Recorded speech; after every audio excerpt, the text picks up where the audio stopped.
అందరికీ అందరి అదృష్టం టీటీడీలో మీ పెయింటింగ్ ఉండడం. అక్కడ మనకి దర్శనం దొరకడానికే చాలా కష్టం, ఎన్నో రోజుల నుంచి ప్రయత్నిస్తే కానీ స్వామి పిలుపు ఉంటే కానీ వెళ్ళడానికి లేదు. బట్ టీటీడీలో మీ పెయింటింగ్, ఆ అనుభూతిని మాకు వివరించండి. అంటే ఆ అవకాశాన్ని నాకు రావడానికి కారణం ఏంటి అంటే, హైదరాబాద్లో ఫినిక్స్ గ్రూప్ ఉందండి. ఐటీసెస్లు అన్నీ కూడా ఉన్నాయి. ఫినిక్స్ గ్రూప్ అందరికీ తెలిసిందే. ఓకే. సో ఆ చైర్మన్ ఫౌండర్ చుక్కుపల్లి సురేష్ గారు, చుక్కుపల్లి రమేష్ గారిని బ్రదర్స్ ఉన్నారు. వాళ్ళు నాకు ఒక గొప్ప అవకాశాన్ని ఇచ్చారండి.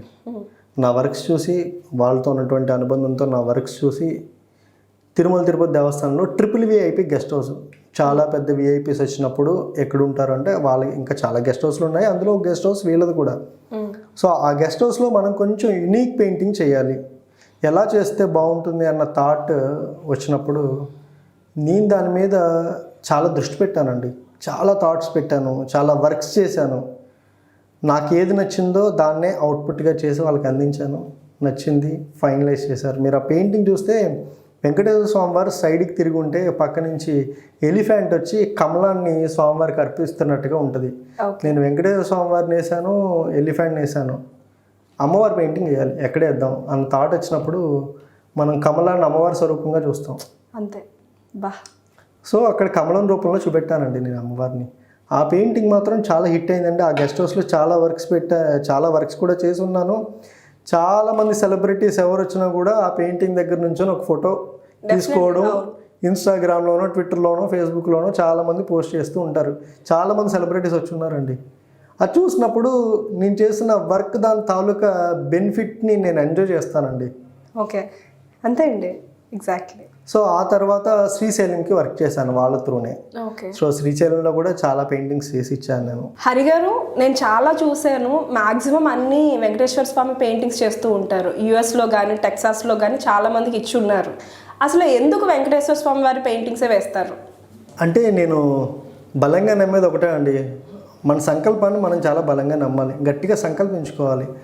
నేను వెంకటేశ్వర స్వామి వారి పెయింటింగ్ చేస్తున్నంతసేపు నేను విష్ణు సహస్రనామమో లేకపోతే వెంకటేశ్వర స్వామి వారి మంత్రము ఏదో ఒకటి వింటూ ఉండడం నా అలవాటు అండి.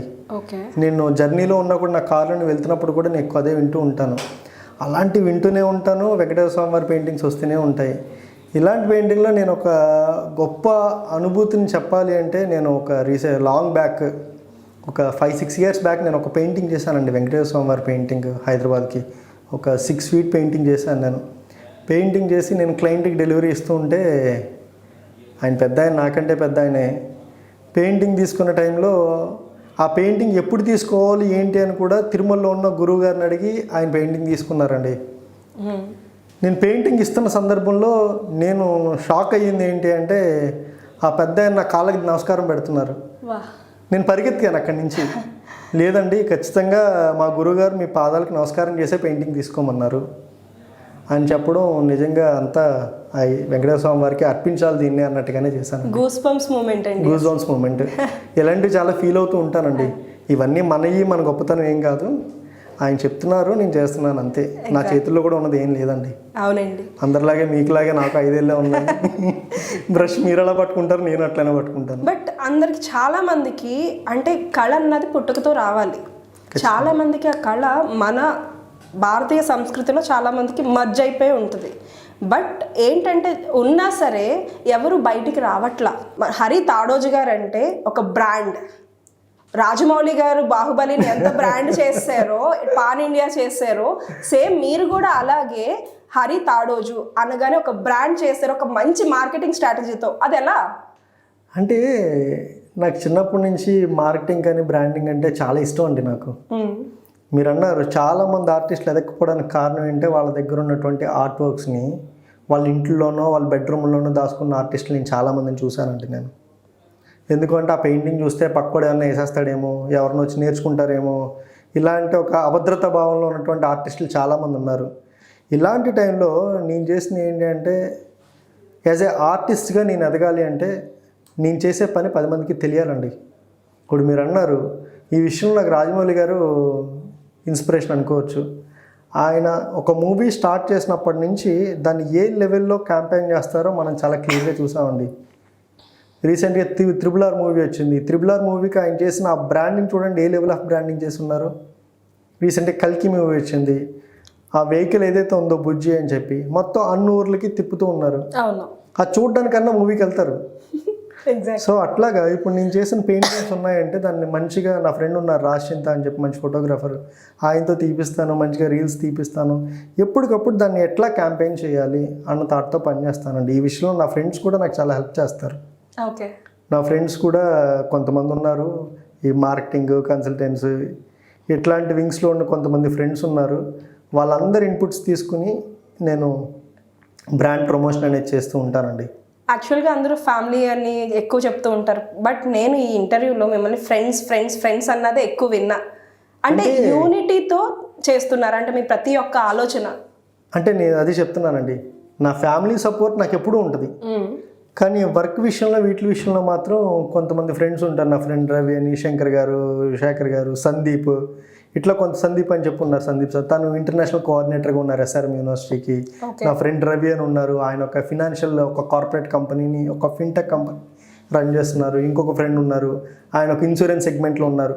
సో ఇట్లా నా ఫ్రెండ్స్ అందరూ ఉన్నది ఎందులో అంటే ఇటు క్యాంపెయినింగ్ రిలేటెడ్ దాంట్లోనే ఎక్కువ మంది ఉన్నారండి. అంటే వాళ్ళు బిజినెస్ రిలేటెడ్ దాంట్లోనే ఎక్కువ మంది ఉన్నారు. సో దానివల్ల వాళ్ళందరి ఇన్పుట్స్ కూడా నేను తీసుకుని వర్క్ చేస్తూ ఉంటాను నేను. సూపర్ అండి. ఇప్పటి వరకు అందరికీ తెలిసిన ట్రెండింగ్ అయిన పెయింటింగ్స్ చెప్పారు, కానీ కొన్ని హార్ట్లో ఉండిపోతాయి, ఎమోషనల్గా కనెక్ట్ అవుతాం. అలాంటి పెయింటింగ్ గురించి ఏమైనా, బేబీ గురించి ఏమైనా మాకు చెప్తారా? అంటే అలాంటి పెయింటింగ్స్ గురించి చెప్పాలి అంటే నేను మనసుకు తీసుకునే ఒక 2 పెయింటింగ్స్ ఉన్నాయండి. ఓకే.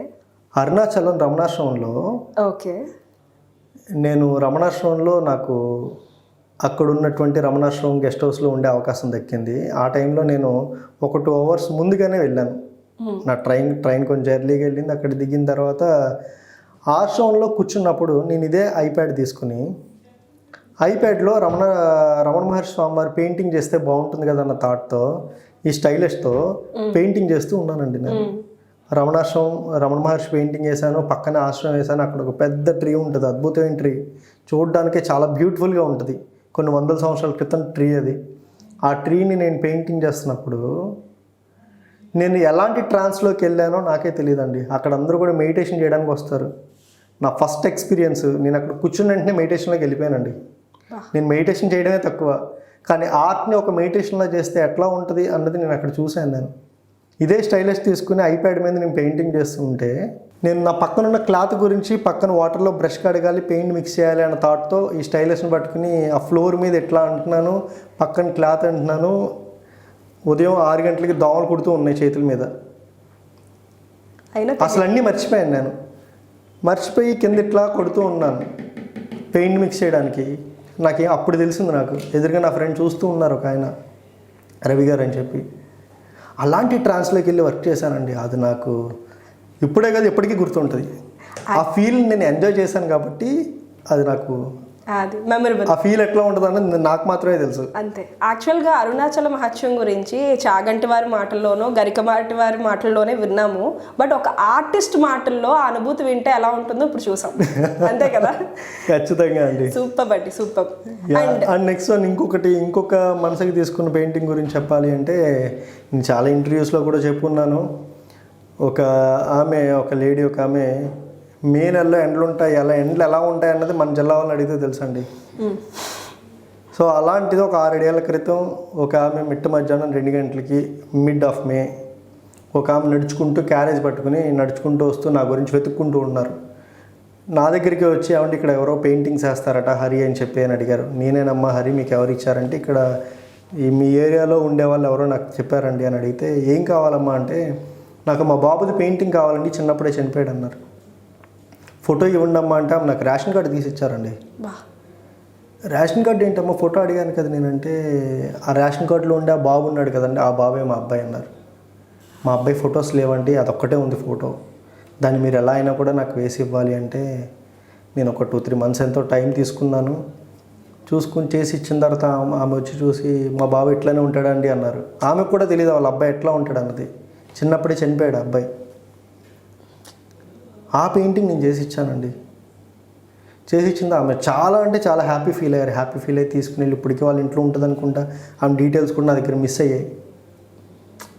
ఆసమ్ అండి. యాక్చువల్గా మీరు చెప్తుంటే బయట ఒక రూమర్ అనొచ్చో లేదో తెలియదు కానీ బయట ఒక నానుడైతే వినిపిస్తుంది, మీ పెయింటింగ్స్ కేవలం పెద్దవాళ్ళకి మాత్రమే, అంటే కొంచెం హైలీ వెల్దీ పర్సన్స్ అంటే నార్మల్గా అందరూ ఇప్పుడు మోడీ గారికి మనకి దేవేగౌడ గారు వెళ్ళి ఇచ్చారు, అంటే అలాంటి పర్సన్స్కి మాత్రమే మీ పెయింటింగ్స్ అందుబాటులో ఉంటాయి అని చాలామంది రూమర్తో వచ్చింది. బట్ మీరు ఇది చెప్పిన ఎక్స్పీరియన్స్ అయితే కాదు అని కొంచెం అనిపిస్తుంది.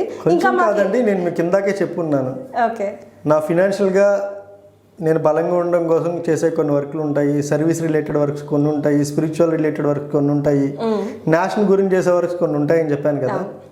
ఇవన్నీ ఒక్కొక్కటి ఒక్కొక్క క్యాడర్ అండి. నేను నెలలో ఒక 10 రోజులు నేను నా కమర్షియల్ వర్క్స్ చేసుకుంటేనో, ఒక 20 రోజులు నా కమర్షియల్ వర్క్స్ చేసుకుంటేనో, రిమైనింగ్ వర్క్ నేను చేసే వర్క్సే మీరు సోషల్ మీడియాలో జరిగే ఇష్యూస్ని బేస్ చేసుకుని చూసే పెయింటింగ్స్, లేకపోతే దేవతామూర్తుల గురించి చేసిన పెయింటింగ్స్ ఎక్కువ కనబడుతూ ఉంటాయి.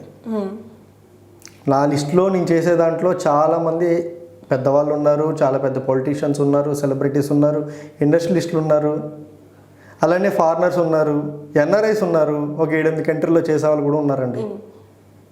అంతమంది ఉన్నా మనం ఎప్పుడు ఎక్కడే ఎలాంటి వర్క్స్ చేయాలో అలాంటి వర్క్సే చేస్తాను. నేను ఏ వర్క్స్ పడితే ఆ వర్క్స్ కూడా చేసే తగ్గించేశానండి. నేను ఒక స్పిరిచువల్ వేలో నా ప్రయాణాన్ని నేను ముందుకు తీసుకెళ్దాం అనుకుంటున్నాను. ఆ వేలో నాకు వస్తున్నటువంటి అవకాశాలు అనుకోవచ్చు, లేకపోతే బ్లెస్సింగ్స్ అనుకోవచ్చు, అంతేనండి.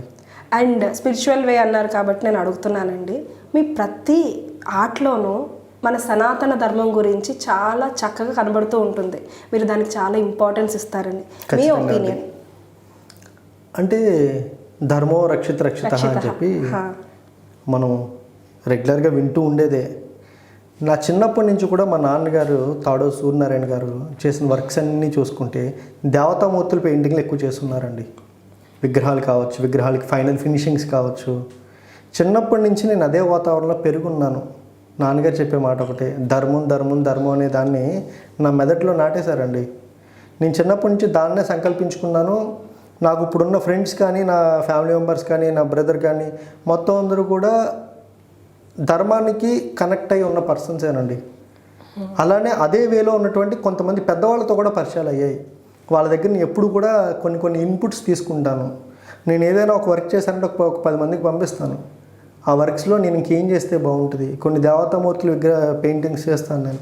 అలాంటి పెయింటింగ్స్ వాళ్ళకి పంపించి ఇందులో నేను ఇంక చేయాల్సినవి ఏమున్నాయి. మొన్న రీసెంట్గా నేను చాగంటి కోటేశ్వర గారిని కలిసే భాగ్యం దక్కిందండి నాకు. ఆయన దగ్గరికి వెళ్ళినప్పుడు కూడా ఆయన దగ్గర కూడా నేను చాలా అద్భుతమైన ఇన్పుట్స్ నాకు అందించారు. ఒక ½ అన్ అవర్ నేను ఆయనతో డిస్కస్ చేశాను. ఆ టైంలో ఎలాంటి పెయింటింగ్స్ చేయాలి, చేస్తే ఎలా చేయాలి. జనరల్గా మనం దేవతామూర్తులు ఫోటోలు పెట్టేటప్పుడు కూడా చేసే తప్పులు కొన్ని ఉంటాయి. అలాంటి వాటిని కూడా నేను ఇన్పుట్స్ రూపంలో ఆయన దగ్గర నుంచి తీసుకున్నానండి నేను. సో ఇట్లాంటి నేను ఎక్కడికి ఎలాంటి పెద్దవాళ్ళని కలిసినా వాళ్ళ దగ్గర నుంచి ఆర్ట్ రిలేటెడ్ ఎంతో కొంత ఇన్పుట్స్ తీసుకుంటూ పనిచేయడం అనేది నా అలవాటు అండి. దానివల్ల మాత్రమే ఇది సాధ్యం. అంటే అర్థమవుతుంది, మీరు చేసిన ప్రతి పెయింటింగ్ ఒక పూజలా చేస్తున్నారు, ఒక ధ్యానంలా చేస్తున్నారు, ఒక ఆధ్యాత్మికతని బయటికి తీసుకొచ్చే విధంగా చేస్తున్నారు. అంటే ఇప్పుడు ఉన్నటువంటి సొసైటీలో చాలా ముఖ్యం అండి. జనాల యొక్క లైఫ్ స్టైల్స్ ఎలా ఉన్నాయో మన ఇన్స్టాగ్రామ్లోనో ఫేస్బుక్లోనో చూస్తే చాలా క్లియర్గా అర్థమవుతాయి.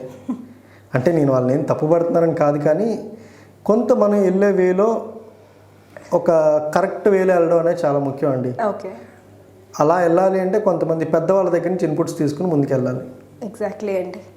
స్ట్రోక్ ఆర్ట్ అకాడమీ యాక్చువల్గా నేను పర్సనల్గా ఎక్స్పీరియన్స్ చేసింది ఏంటంటే, చిన్నప్పుడు 9th వరకు కూడా చాలామంది ఆర్ట్స్ వేస్తూ ఉంటారు చాలా బ్యూటిఫుల్గా.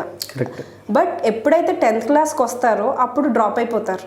దానికంటూ సరైన ఎంకరేజ్మెంట్ ఉండదు, కోచింగ్ ఎక్కడ తీసుకోనో తెలియదు. దామెర్ల రామారావు గారి ఆర్ట్ గ్యాలరీ కూడా ఎవరికో కానీ తెలియకుండా అయిపోయింది ఈ జనరేషన్లో. ఈ స్ట్రోక్ కర్వ్ని అసలు దేనికోసం స్టార్ట్ చేశారు, మీ ఫ్యూచర్ ప్లాన్స్ ఏంటి? అంటే స్ట్రోకర్ గురించి చెప్పడానికంటే కూడా ముందు నేను 2013-14 ఆ టైంలో కాస్త ఐటీ సైడ్, నేను కూడా నా ఎడ్యుకేషన్ అయిపోయిన తర్వాత కాస్త ఐటీ సైడ్కి ఒక అడిగేసి, మనం వెళ్ళాల్సినవే అది కాదు, నాకున్నటువంటి ప్యాషన్ ఏదైతే ఉందో ఆర్ట్ అనేది నా ప్యాషన్, నా లైఫ్ అనుకున్నాను నేను. సో నా ప్యాషన్ అనేది నా కెరీర్ అవ్వాలి, నా లైఫ్ చాలా పాజిటివ్గా ఉండాలి అన్న థాట్తో నేను ఏదైనా ఒక స్టార్ట్ చేస్తే బాగుంటుంది అన్న థాట్తో స్ట్రోకర్ అనేది పెట్టడం జరిగిందండి. స్ట్రోకర్ అని చూసుకుంటే స్ట్రోక్స్ అండ్ కర్వ్స్, అంతే. ఒక పెయింటింగ్ కానీ ఒక స్కెచింగ్ కానీ వేయడానికి మొట్టమొదట మనం పెన్సిల్ పట్టుకుంటే చేయాల్సిన ఏంటి అంటే స్ట్రోక్స్ పర్ఫెక్ట్గా ఉండాలి, పర్ఫెక్ట్ కర్వ్స్ ఉండాలి. అది ఉంటేనే మనం ఏ బొమ్మనైనా కూడా స్టార్ట్ చేయడానికి ఛాన్స్ ఉంటుంది. సో అలాంటి దాటితో స్ట్రోక్ కర్వ్ అని చెప్పి స్టార్ట్ చేయడం జరిగిందండి. స్టార్ట్ చేసిన తర్వాత దాన్ని నేను నా ప్రొఫెషన్ రిలేటెడ్ వర్క్స్, కొన్ని కమర్షియల్ వర్క్స్ చేస్తూ వచ్చాను. నేను రీసెంట్గా 2019 ఆ టైంలో మన ఆర్ట్ని ఒక 10 మందికి అందిస్తే బాగుంటుంది కదా అన్న థాట్తో ఇప్పుడు దామర్ల రామారావు గారి ద్వారా ఎంతోమంది చిత్రకారులు, దామర్ల రామారావు గారు లాంటి వ్యక్తి భారతదేశం గర్వించదగ్గ చిత్రకారులు. ఆయన తయారు చేసినటువంటి చిత్రకారులు దేశంలో చాలామంది ఉన్నారండి. ఇలాంటి రాజమండ్రిలో నేను పుట్టి నా కళను 10 మందికి అందించాలన్నటువంటి ఒక గొప్ప ఆలోచనతో నేను స్ట్రోకర్ అనేది స్టార్ట్ చేయడం జరిగింది. సో అలానే కొంతమందికి ట్రైనింగ్స్ ఇచ్చాను. ఇదే సెగ్మెంట్లో కొంతమందితో కొన్ని స్టార్టప్స్ కూడా పెట్టించడం జరిగింది. వాళ్ళు కూడా ఆర్ట్ ప్రొఫెషన్లోనే ఉన్నారండి. రానున్న రోజుల్లో కొన్ని వేల మందికి అయితే నా చిత్రకళను అందించాలి అన్నటువంటి సంకల్పంతో ఉన్నాను. ఇంకా దైవానుగ్రహం చూడాలండి. డెఫినెట్గా అండి, ఏది మన చేతిలో ఉండదు. చాలా ఏంటంటే మంచి ఇంటర్వ్యూ అండి, చాలా గుడ్ ఫీల్తో అయితే ఇంటర్వ్యూ జరిగింది. Thank you so much for your interview. Thank you అండి. థ్యాంక్ యూ అండి.